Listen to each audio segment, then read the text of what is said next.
Boa noite, queridos amigos, queridas amigas que nos acompanham aqui em mais um sábado, mais uma noite de sábado, no nosso estudo semanal Conhecendo Nosso Lar. Hoje nós temos uma situação, digamos assim, não comum, mas que não é novidade nas estratégias que André Luiz e Emmanuel vão utilizar aí na confecção da obra Nosso Lar. De que eu estou falando, gente? Vocês devem estar intrigados já de cara, né? O título do capítulo 45, que nós vamos analisar hoje, é No Campo da Música. Então, a nossa primeira ideia inicial é que o capítulo vai tratar especificamente sobre a questão da música no mundo espiritual. Mas isso não é verdade, porque nós vamos ter um único parágrafo e dentro desse parágrafo somente um comentário falando que os espíritos de nosso lar que se dedicam à música muitas vezes buscam inspiração em esferas superiores, para compor essa música mais transcendente, mais refinada, digamos assim. E os músicos da Terra muitas vezes buscam inspiração em nosso lar para levarem para o planeta aí notas de mais leveza, de mais delicadeza, de mais profundidade. Essa é a única informação no capítulo inteiro sobre a questão da música. Essa questão da arte ligada ao mundo espiritual já foi explorada por nós em estudos anteriores. Também por isso, mas principalmente porque nós vamos seguir aquilo que o capítulo realmente fala, e são 2 pontos, e não é a questão da música, nós vamos focar nos caminhos que André Luiz nos dá no capítulo 45. O primeiro ponto que ele vai falar é sobre a questão do noivado. Ele vai descrever boa parte, vai utilizar boa parte do capítulo para descrever, analisar essa questão do noivado no mundo espiritual. E o segundo ponto, que se passa no campo da música, mas que não aprofunda na questão da música, ele vai falar para a gente um pouquinho sobre a sintonia que existe entre os habitantes de nosso lar quando eles estão ali no campo da música. Quem são os espíritos que frequentam esse campo? Como é que esse campo funciona? E aí o que vai ressaltar não é a questão da música, como dissemos já, mas a questão da harmonia entre aqueles que estão naquele ambiente. E daí vai sair uma lição importantíssima para todos nós. Então eu convido vocês a analisar principalmente esses 2 pontos, já trazendo esse aviso, esse alerta para a gente não se assustar, porque às vezes a gente vai achar que André Luiz vai tratar a questão da música, mas isso vai passar ali como uma pincelada muito rápida, até porque ele já tratou essa questão da arte, como que ela se desenvolve nas esferas superiores, influencia a Terra em outros capítulos anteriores. Então vamos lá. Mas antes de analisar esses 2 pontos, eu pensei um parágrafo que aparentemente pode ser desprovido de significado, digamos assim, mas que me chama particularmente muito a atenção todas as vezes que eu vejo esse tipo de reflexão em nosso lar. Que é o seguinte: André Luiz relata que acompanhou Lísias reconhecidamente até a casa dele, atingindo-lhe a residência no Ministério do Auxílio. Tive a satisfação de rever a senhora Laura e informar-me quanto ao regresso da abnegada mãe de Heloísa, que era a neta de Laura. que deveria regressar do planeta na próxima semana. E aí ele diz que a casa estava repleta de contentamento. Esse parágrafo muito pequenino, mas muito singular e muito importante, me chama particularmente a atenção, e é por isso que eu gostaria de dividir com você essa informação, pelo motivo de que ele nos dá, como em outras partes da obra, uma perspectiva muito interessante sobre o olhar que nós temos para a morte. Mais uma vez, o livro vai nos convocar a essa mudança de perspectiva. Em que sentido?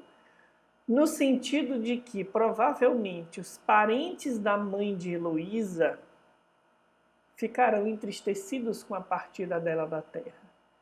Mas vejam como a família espiritual de Heloísa, os parentes que já a antecederam, ficam no contentamento gigantesco de receber aquela alma querida de volta.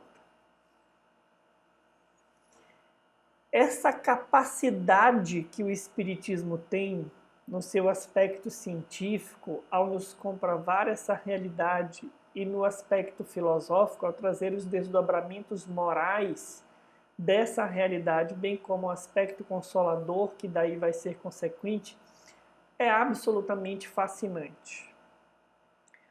Porque quando nós assimilamos essa realidade, a partir do momento que nós assimilamos essa realidade, é inevitável. Eu não vou nem dizer quando nós vemos alguém perder um parente, porque poderia não ser a nossa dor. Mas quando nós perdemos alguém que nós amamos, é inevitável não nos sentirmos consolados, acalentados, imaginando o quanto que os familiares desse ser que nós amamos, e talvez outros espíritos que sejam caros a ele, que a gente não conheça ou não lembre, ficam felizes com o retorno desse coração. Essa realidade, essa forma de olhar, claro, ela desafia o nosso egoísmo. No sentido de que nós, se pudéssemos, gostaríamos que a pessoa permanecesse aqui indefinidamente, o que acarretaria muitos prejuízos para o progresso do espírito imortal. Essa mudança que a desencarnação promove, e a reencarnação igualmente, ela é muito salutar e necessária ao progresso do espírito. E com essa mudança, nós somos convidados a analisar as despedidas momentâneas por esse olhar.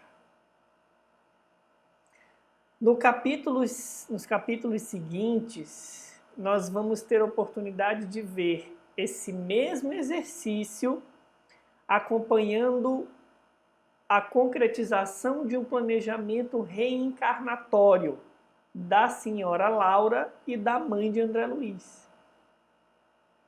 Ou seja, André Luiz reencontrou a sua mãe, mas ela em breve já planeja retornar ao planeta. Ela vai partir.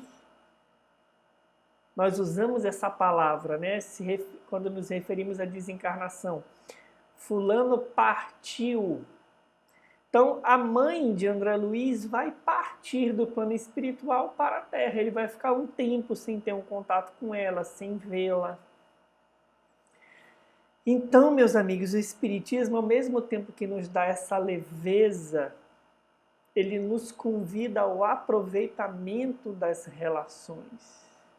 Não é o tempo que nós ficamos perto das pessoas. Eu tive companheiros que eu conheci e convivi por 3 anos.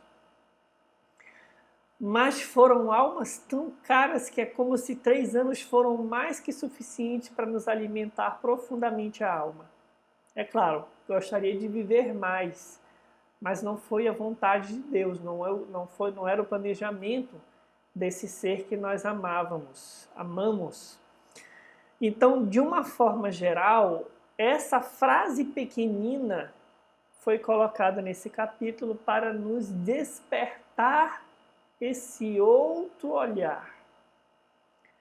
Todas as vezes que alguém parte da terra para o mundo espiritual, fica um laço de saudade, mas igualmente fica um contentamento profundo para aqueles que o reencontram do lado de lá. E igualmente, todas as vezes que alguém parte do mundo espiritual para reencarnar, fica um laço de saudade no plano espiritual e há um contentamento por parte daqueles que recebemos esse ser amado, com a única diferença de que lá há a presença da memória e aqui não. No caso, se for um filho, nós vamos receber aquele filho muitas vezes sem saber que talvez ele tenha sido um parente, um amigo ou um adversário, a gente não sabe, em vidas anteriores. Então fica o convite para a gente olhar essas partidas, esses encontros, esses desencontros, esses reencontros com esse prisma diferenciado que o Espiritismo nos dá. Então vamos para o primeiro tópico, que é a questão do noivado.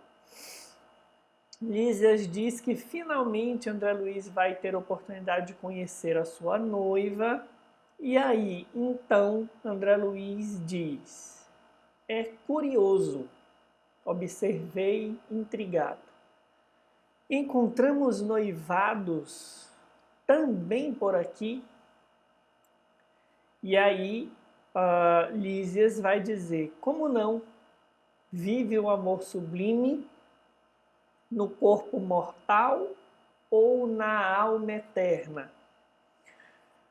Gente, vejam a dificuldade de um espírito que viveu muito tempo na Terra para pensar as relações humanas sob o prisma da imortalidade.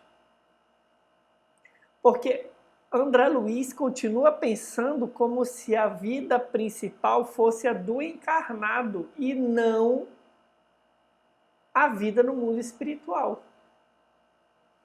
A pergunta correta deveria ser de cara, ou a observação correta deveria ser de cara, faz todo sentido que haja noivado aqui e que haja tanta dificuldade, tanto desencanto na Terra. Se ele já tivesse assimilado esse olhar do espírito imortal, mas ele ainda continua com aquele atavismo do encarnado recém-desencarnado. Olha que coisa interessante. Então Lísias pergunta para ele: vive o amor sublime no corpo mortal ou na alma eterna? Porque se é na alma eterna, não deveria haver nenhuma surpresa de haver relacionamentos, casamentos, noivados no mundo espiritual. Ou a gente acha que um noivado é uma mera formalidade do mundo. Nós vamos ver que não é bem assim. Prossegue Lísias dizendo: lá no círculo terrestre, meu caro, o amor é uma espécie de ouro abafado nas pedras brutas. Antes da gente fazer a mineração, o ouro está escondido no meio de tanta rocha, de tanta sujeira. O amor entre os encarnados é mais ou menos assim, diz Lísias. Tanto o misturam os homens com as necessidades, os desejos e estados inferiores, que raramente se diferenciará a ganga do precioso metal. O noivado é muito mais belo na espiritualidade. Não existem véus de ilusão a obscurecer-nos o olhar. Somos o que somos. E aí isso desperta em cada um de nós muitas reflexões. Porque às vezes nós convivemos 5 anos com alguém e de repente acontece algo e parece que a gente descobre verdadeiramente quem era aquela pessoa. A gente namora 1 ano, casa e parece que somente aí vamos descobrir quem era aquela pessoa. Ou a gente vive uma vida inteira, 40 anos, e no final dessa jornada juntos acontece algo e só aí nós vamos descobrir verdadeiramente quem era aquela alma. Só que no plano espiritual isso não é possível entre os espíritos que buscam o seu aprimoramento. Porque nós não conseguimos esconder, digamos assim, o que nós verdadeiramente somos. Se o que prejudica os relacionamentos entre os encarnados é o não conhecimento do outro, que gera a ilusão e a consequente necessidade de desilusão, que em nada é negativa, é sempre positiva, no mundo espiritual não há esse problema. Porque não há como se iludir. Os espíritos ali são o que são. Vejam só que coisa curiosa. Os relacionamentos não vão ser contaminados por necessidades, por desejos e estados inferiores. Claro, os espíritos não são perfeitos, eles trazem a sua cota de ciúme, talvez de possessividade, de egoísmo, de orgulho. Nós não estamos falando isso. Mas a obra está nos convidando a refletir que lá nós transparecemos a nossa realidade sem essa blindagem do corpo físico. E aí a gente ama a pessoa do jeitinho que ela é. Imaginem, a gente pode ver reencarnações anteriores desse que nós estamos nos relacionando. Gente, vocês já imaginaram? E se você pudesse ver 3 encarnações do seu cônjuge? Imagine só. E se você pudesse, na fase do namoro, ver 2 encarnações anteriores desse ser que você está enamorado? Como seria? Então, esse dado é muito interessante. E a partir desse dado, nós vamos explorar aqui 2 questões que nós trouxemos para analisar esse fator. A primeira citação é uma fala do espírito Sanson, lá no capítulo 9, Instruções dos Espíritos, em que Sanson vai nos falar um pouquinho sobre a lei de amor, lá na obra O Evangelho segundo o Espiritismo. E aí vejam que coisa curiosa, ele nos dá uma gradação do desenvolvimento do amor. Ele não fala isso direcionado ao noivado, mas nós podemos aplicar aqui direcionado especificamente a esse ponto. Ele diz assim: em sua origem, o homem só tem instintos. Quando mais avançado e corrompido, só tem sensações. Quando instruído e depurado, tem sentimentos. E o ponto delicado do sentimento é o amor. Não o amor no sentido vulgar do termo, mas esse sol interior que condensa e reúne em seu ardente foco todas as aspirações e todas as revelações sobre-humanas. Vamos lá. Em sua origem, o homem só tem instintos. Em que se fundamenta uma relação baseada nos instintos? No desejo. No desejo puramente carnal, atrelado à faculdade reprodutiva. Instintos. Quando mais avançado e corrompido, corrompido em que sentido? No sentido de que ele já tem contato com o bem e com o mal e tem a possibilidade maior pelo livre-arbítrio de escolher. Quando mais avançado e corrompido, só tem sensações. Muitos relacionamentos se constroem unicamente com base em sensações. É a matéria, é o contato físico, é a sensação do apaixonamento, são os sentidos, hormônios, sensações. Ou relacionamentos baseados em interesses materiais que também causam sensações, pelo tipo de vivência que proporcionam. Posses, viagens, enfim. Quando instruído e depurado, tem sentimentos. O homem tem sentimentos. E aqui começa a experiência do amor profundo. Porque o sentimento, ele vai além dos instintos, além das sensações.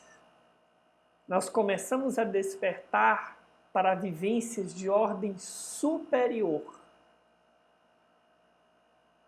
Ou podemos nos prender a sentimentos negativos. Ciúme, egoísmo, possessividade. Ou sentimentos de ordem superior. Altruísmo,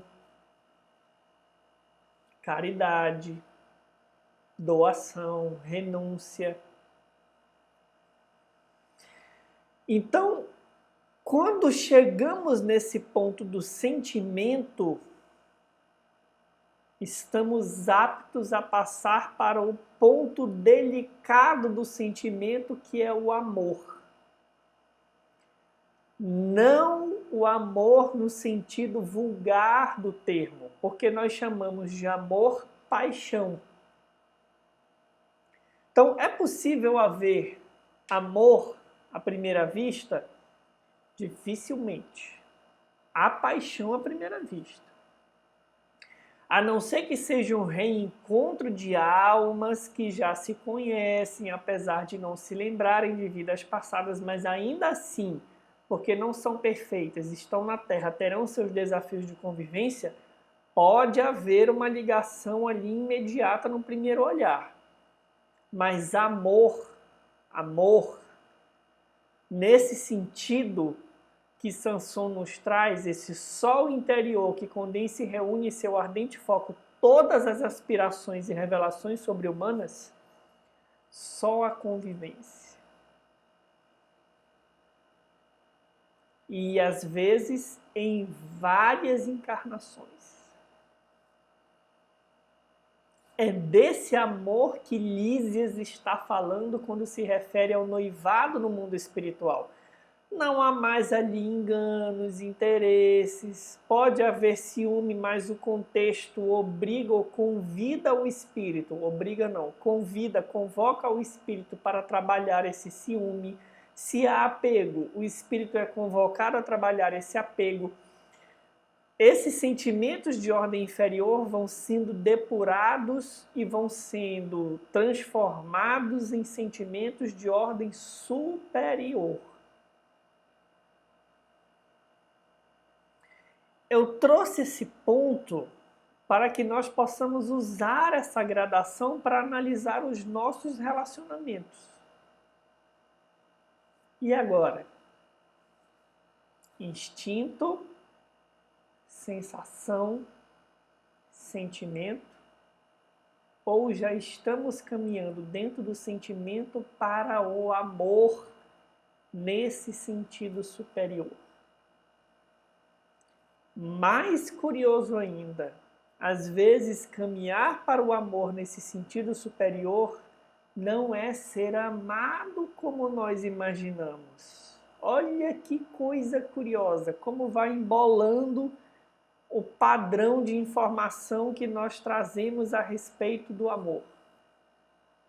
Porque a gente acha assim, Marcelo, No dia que alguém me amar como eu sou, eu vou alcançar esse padrão de amor que você está falando. É o contrário. Às vezes nós vamos alcançar esse padrão de amor quando nós não somos retribuídos como gostaríamos, quando não há reconhecimento. Mesmo que não seja com uma alma afim, às vezes nós temos uma reencarnação com um desafeto para que o nosso amor possa alcançar esse sol interior. E assim, quando a gente voltar a conviver com aquele que é afim, a gente vai estar preparado para viver o amor que ele e nós merecemos. Então, fica a possibilidade de análise. Estamos no instinto, nas sensações ou nos sentimentos? E dentro dos sentimentos, estamos ou não avançando para o amor nesse sentido superior? A benfeitora Joana de Ângeles, no livro Luzes do Alvorecer, em uma mensagem chamada Relacionamento Afetivo, vai deixar essa questão da passagem do sentimento para o amor de ordem mais superior ainda mais depurada, ainda mais redondinha para a gente entender. Que ela diz assim, eu trouxe só 4 parágrafos do texto, que é muito grande. Ela diz assim, quando se pensa em relacionamento afetivo duradouro, deve-se ter por meta a conquista do ser essencial e dos seus valores, ao invés dos interesses imediatistas do conúbio de natureza sexual. Então veja, ter em mente ou em meta a conquista do ser essencial do espírito e dos seus valores na relação é do sentimento para o amor como sol interior. Os interesses imediatistas do conúbio de natureza sexual estão na fase dos instintos e das sensações apenas. Então, quando nós pensamos em relacionamento afetivo duradouro, nós temos que investigar se nós e o nosso companheiro, a nossa companheira, está buscando esse ponto essencial do espírito imortal, que são os seus valores, a conquista de virtudes, a superação dos desafios pela convivência e assim vai. O receio que preside a muitas buscas é de que a sucessão do tempo proporciona saturação e desinteresse, face à convivência repetitiva, que termina por se fazer monótona e desagradável. Então, muitos de nós temos esse receio. Existem muitas piadas, né, chacotas sobre isso. Casou, pronto, acabou a relação. De fato, existe esse receio de que o relacionamento vire a ser monótono e desagradável. Mas quando a gente busca de Joana essa conquista do ser essencial e dos seus valores, assim sendo, diz ela, existindo essa compreensão salutar da finalidade da convivência, nunca se manifestam o tédio, a monotonia ou o desinteresse. Porque cada dia surge com novas e fascinantes opções de descobertas de valores antes desconhecidos, ou seja, a novidade não é algo que a gente compra, que a gente ganha, uma experiência sensorial nova. É um novo valor que nós, enquanto espíritos em caminhada, estamos possibilitando a nós mesmos adquirirmos. Então, descoberta de valores antes desconhecidos, de vivências não realizadas e de desafios enriquecedores. Temas novos são discutidos, aspirações formosas são desenhadas, buscas de horizontes amplos surgem como bênçãos. E quanto mais amadurece a afeição, mais estreitos são os liames de sustentação. Então, aqui é a dinâmica da relação que busca, nas palavras da própria Joana, a conquista do ser essencial, do espírito imortal e dos seus valores. Começa no namoro, vai para o casamento, que é um novo patamar, vai trazer novas vivências, vai exigir novas virtudes. Depois vem os filhos. E como os filhos exigem virtudes. Depois mudanças na vida profissional, perda de entes queridos. No final, a partida dos filhos, que nos coloca frente a frente com o que fizemos de nós enquanto casal ao longo de todos esses anos. Então, a vida vai trazendo desafios sempre novos, e aqueles que se relacionam observando essa conquista do ser essencial nunca entram no tédio de Joana. Nunca fica monótono. Eu nunca entendia, antes de aprofundar alguns estudos, como é que um casal de 15 anos se divorciava. Eu não conseguia entender isso. Porque a pessoa já viveu 15 anos, não é possível que ela não conheça o outro. E depois eu descobri duas coisas. Sim, primeiro, é possível que ela não conheça o outro, e é possível que ela não conheça totalmente, porque depois de 15 anos vem uma experiência nova que a vida traz e uma outra faceta desse ser amado se revela. E quando o casal não dá conta de equacionar, equalizar essa economia da relação, há o adoecimento e a ruptura do relacionamento. Isso pode ser, como nós falamos, um desafio profissional novo na vida de um dos dois, um problema familiar, a perda de um ente querido, a vinda de um ente querido para morar no lar porque precisa de cuidado, o adoecimento de um dos dois e tantas outras coisas que a vida material, pela sua própria faceta de mudança permanente, nos impõe. Como ter um relacionamento duradouro? Basta buscar o amor que Lísias está nos falando. Em nosso lar, somos o que somos. Não esconda o que você é. Nós não estamos dizendo para você jogar na cara do outro tudo sem critério, né? Porque tem gente que confunde. Ah, eu falo mesmo, tenho um gênio forte. Isso é ser grosseiro. Nós estamos falando para você colocar de forma clara as tuas perspectivas, os teus receios, não jogar no relacionamento. O que é jogar no relacionamento? Ah, eu não falo para o outro quanto eu o amo porque isso me fragiliza. Isso é jogar no relacionamento. Eu falo. Se ele não quiser aproveitar depois, é um problema dele.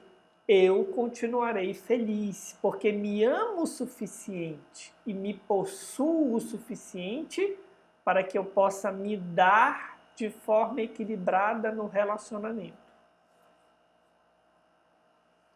Então, um casal que, mesmo no corpo, mesmo na condição do corpo, que mascara muita coisa, vive essa dinâmica, vai ter uma relação duradoura.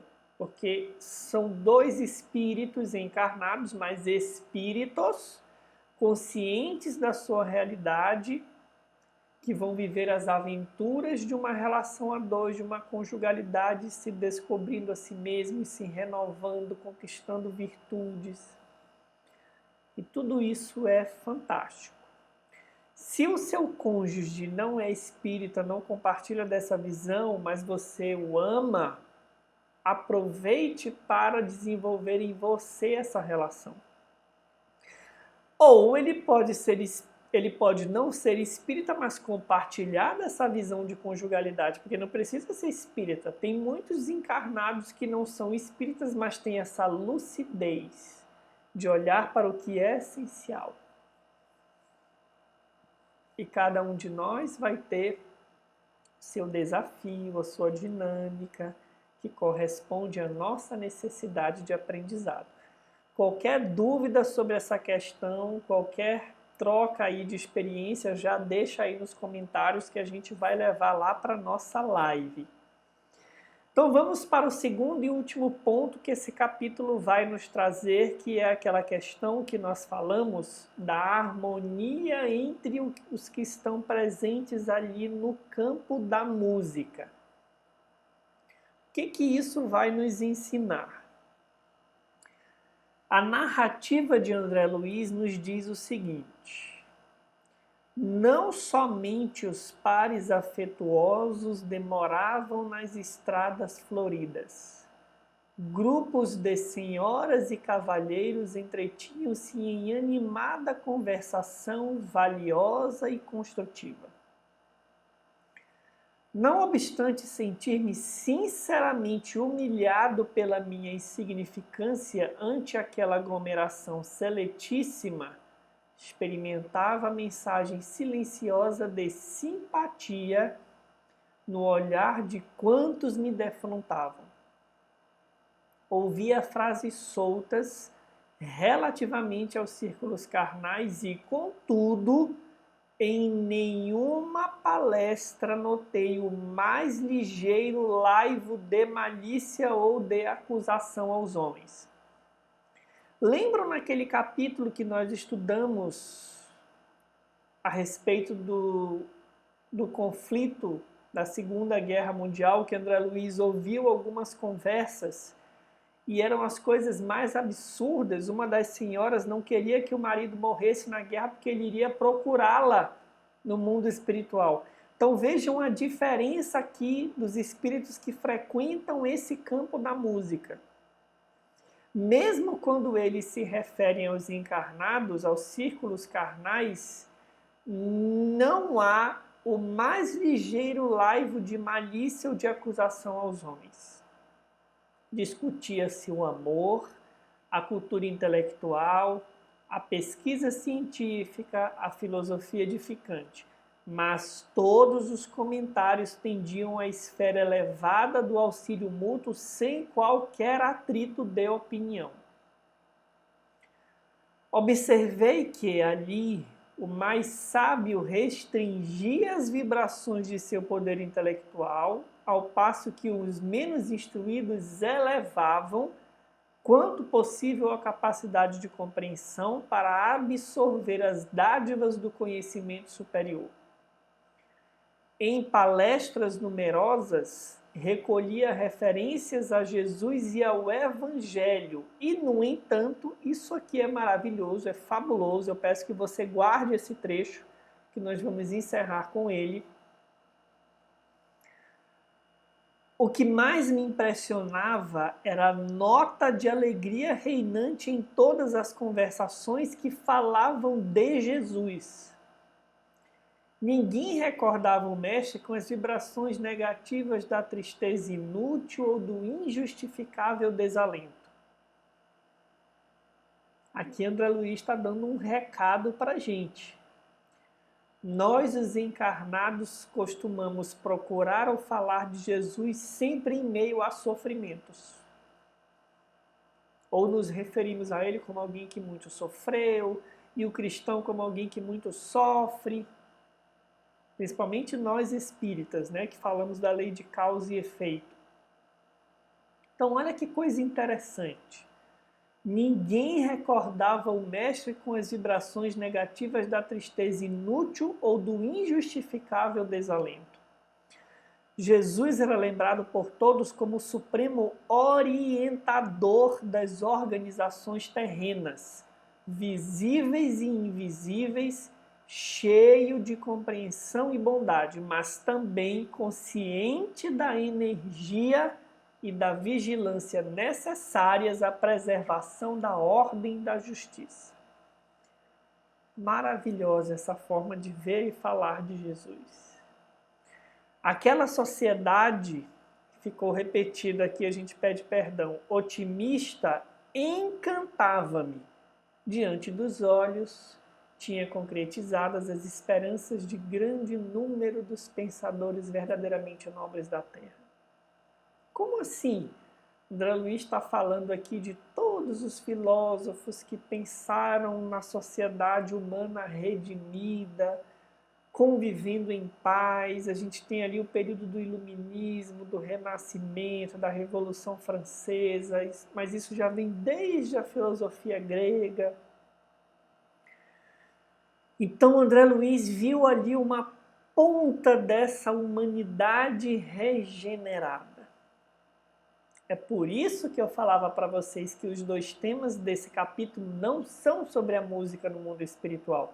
O campo da música é uma reflexão que André Luiz está fazendo sobre uma coletividade que tem uma dinâmica diferenciada em função do que os espíritos que estão ali já almejam, já buscam, já vivenciam dentro de si e como isso reflete na convivência com os demais. Vamos analisar mais de perto essas questões. Primeiramente, gente, lá no capítulo 14 da Gênese, quando Kardec vai falar sobre os fluidos, ele diz assim: o pensamento produz, portanto, produz uma espécie de efeito físico que reage sobre o moral. Pensamento no espiritismo tem cheiro, tem cor, tem vida. Ele produz um efeito físico que afeta o nosso campo moral.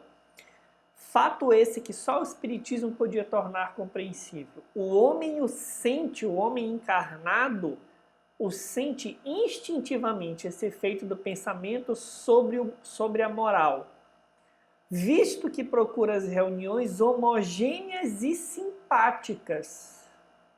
Olha só que coisa curiosa sobre o campo da música. Quem é que frequenta o campo da música? Quem compartilha daquela forma de conversar elevada, de ver Jesus, onde sabe que pode aurir novas forças morais, podendo-se dizer que em tais reuniões ele recupera as perdas fluídicas que sofre todos os dias pela irradiação do pensamento, como recupera por meio dos alimentos as perdas do corpo material. Então, essas reuniões, como essa no campo da música, são emissões de sentimentos e pensamentos que alimentam os espíritos ali presentes. Agora, é claro, tem que haver afinidade. Não é assim, me leva para o campo da música e eu vou me abastecer lá. Eu vejo Jesus como alguém que sofre, eu sou pessimista, mas se eu for para o campo da música eu vou me alimentar. Equívoco. Primeiro, que para que eu possa me sentir bem lá, eu preciso comungar dessas impressões. Imaginem um de nós no meio de uma dessas conversas. Alguém fala alguma coisa dos encarnados e a gente, de cara, entra com uma observação maledicente. Os espíritos iam olhar e iam dizer, né? Como assim? O que você está fazendo aqui? No sentido de que nós não falamos mal dos encarnados nesse sentido maledicente. Aqui há observações construtivas. Então vejam que interessante. Há uma afinidade fluídica entre aqueles seres que estão ali no campo da música. Eles se alimentam e são alimentados. Eles alimentam uns aos outros e são alimentados por essas afinidades fluídicas.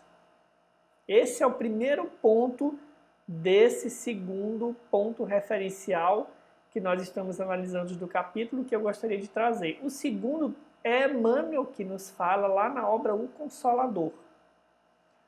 E aqui é interessantíssimo, porque vejam o que ele diz.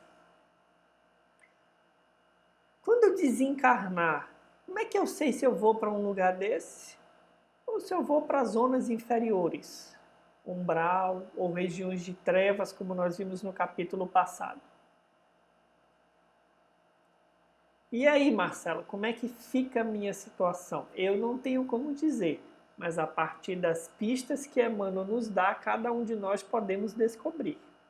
Ele diz assim: a alma desencarnada procura naturalmente as atividades que lhe eram prediletas nos círculos da vida material, obedecendo aos laços afins, tal qual se verifica nas sociedades do vosso mundo.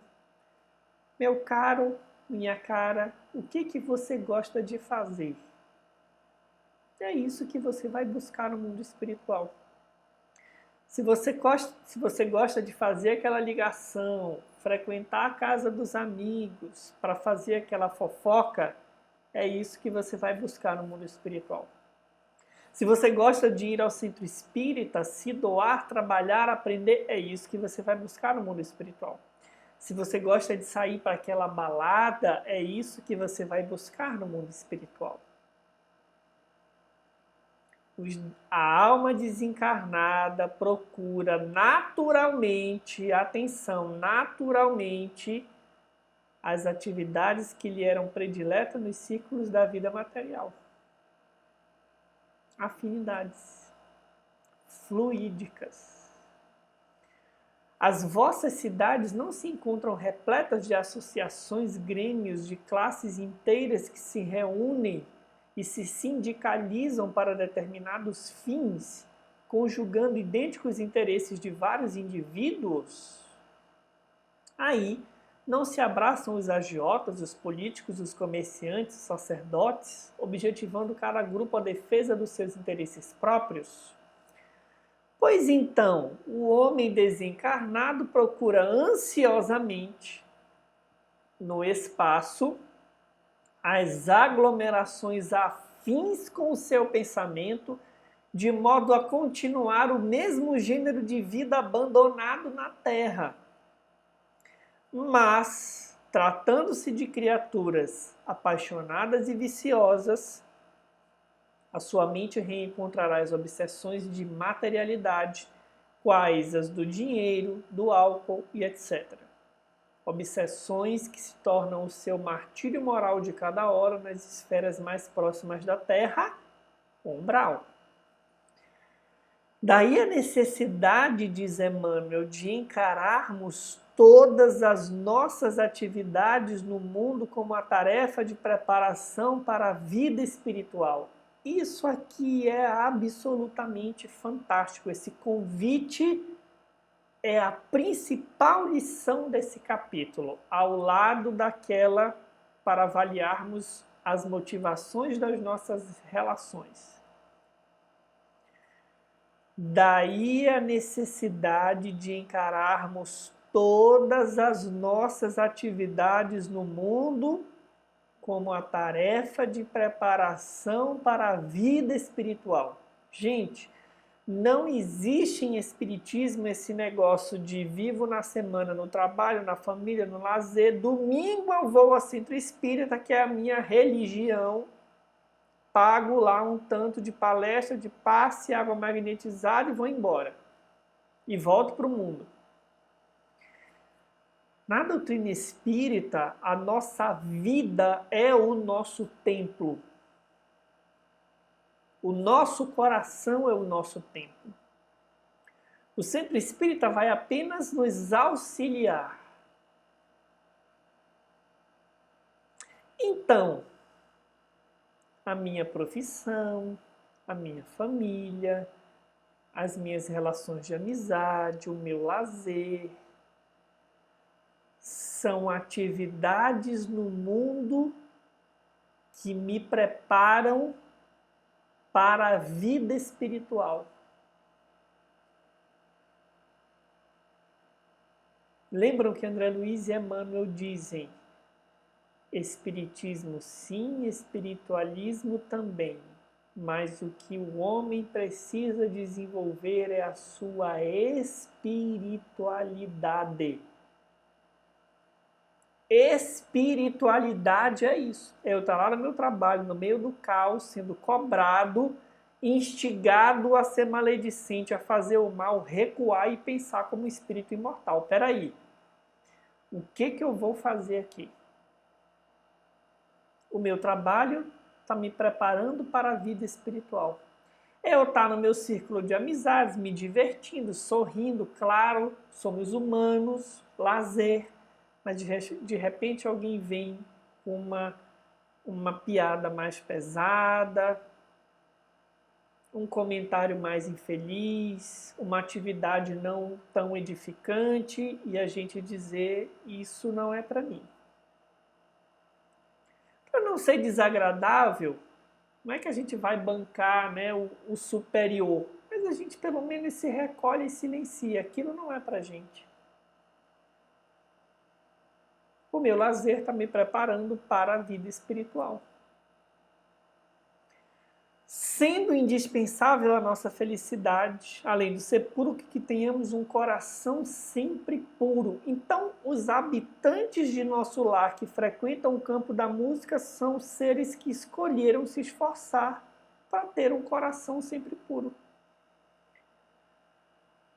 O mundo será melhor quando todos os encarnados agirem dessa forma. Essa é a lição para a gente. Não existe regeneração planetária por milagre, por osmose, eu chego perto de você e fico puro, ou porque os espíritos superiores encarnam e arrumam tudo, ou porque Jesus volta e põe cada coisa no seu lugar. Não é assim. É alma a alma, coração a coração, que escolhendo o bem em detrimento do mal, procura as reuniões superiores, até que chegará um dia que o mundo inteiro será uma reunião superior, como essa do campo da música. Mundo de regeneração. Enquanto isso não acontece, as nossas atividades no mundo podem ser encaradas como a tarefa de preparação para a vida espiritual. Esse é o convite. E uma base disso tudo é como nós vemos Jesus. Lembra que eu pedi para vocês guardarem, para a gente encerrar? Pedi para vocês guardarem aquele comentário de André Luiz dizendo que aqueles espíritos ali no campo da música não se referiam a Jesus de forma pessimista, tristonha, mas como esse ser que governa os nossos destinos com energia e amor. Para que Jesus possa comparecer nas nossas atividades do mundo e para que elas possam nos preparar para a vida no mundo espiritual, a fim de que nós busquemos um lugar como o campo da música, como a gente desencarnar, quando a gente desencarnar, eu trouxe aqui uma fala do espírito Alcione, que está lá na obra Renúncia, de autoria do espírito Emmanuel. Alcione diz assim: não devemos acreditar que o Cristo só haja trazido ao mundo a palavra revigoradora e afetuosa, senão também o roteiro de trabalho que é preciso conhecer e seguir, em que pesem as maiores dificuldades. Ou seja, Jesus é consolo, sim. Ele pega na nossa mão, ele nos carrega, mas não esqueçamos que ele é essencialmente um roteiro de trabalho. O Evangelho é um roteiro de trabalho. Para isso, para seguirmos esse roteiro, é indispensável tomar os nossos sentimentos e raciocínios como campo de observação e experiência. No trabalho, na família, no lazer. O que eu estou pensando? O que eu estou sentindo? Como é que isso se afasta ou se aproxima do Evangelho de Jesus? Trabalhando diariamente com ele na construção da arca íntima da nossa fé, que vai nos permitir compartilhar de ambientes como esse do campo da música, enquanto ainda estamos encarnados, porque é possível, e também, principalmente, depois que deixarmos o corpo físico. Então, o convite final que a gente faz aqui, que Alcione, na verdade, nos faz, é que nessas atividades do mundo que nos preparam para a vida no mundo espiritual, vejamos a Jesus da forma otimista, enérgica, como os frequentadores do campo da música veem, significando isso que ele é para todos nós um roteiro de trabalho. Quando eu saio para trabalhar, Jesus está aqui comigo, observando o que eu faço, me intuindo a dar a outra face, a não devolver mal com mal, a ser enérgico quando precisa, mas a ser compreensivo e amoroso quando carece. Assim na família, assim no lazer, assim em tudo que eu faço. Jesus é o nosso roteiro. O Evangelho é o nosso roteiro. A gente busca Jesus nos dias mais difíceis, somos consolados, mas não nos detenhamos no consolo. Jesus é o nosso roteiro, a nossa bússola, o nosso modelo, como dizem os Espíritos no Livro dos Espíritos. Fazendo isso, nós estamos construindo em nós essa arca íntima da fé, para que intimamente já estejamos em ambientes como esse do campo da música, o que vai nos levar com naturalidade para estarmos em ambientes como esse quando desencarnarmos. Esse era o convite que a gente gostaria de deixar para vocês, essas duas reflexões, três, né, considerando aquela introdutória que nós fizemos. Deixa aí as tuas dúvidas, os teus comentários, as tuas impressões. A gente vai ter a live de agosto, lá a gente vai compartilhar tudo isso. Fiquem com Deus, que todos tenhamos uma semana de muita serenidade, de muitas reflexões a partir do que nós estamos estudando aqui. Um abraço muito apertado, continuem se cuidando, vacinem-se e até o próximo sábado com mais um capítulo do nosso estudo que está se aproximando do finalzinho, conhecendo o nosso lar. Até lá!